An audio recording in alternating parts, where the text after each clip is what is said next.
তওবা করিতেছি ঝগড়াকে মনে প্রাণে ঘৃণা করি।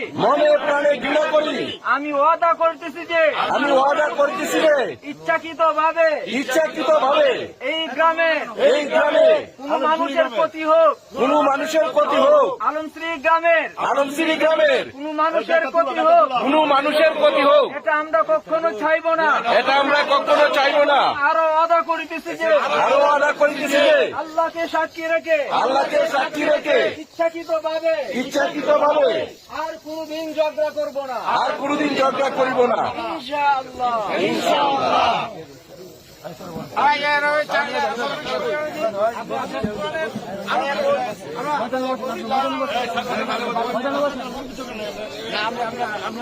এখন ভারত কই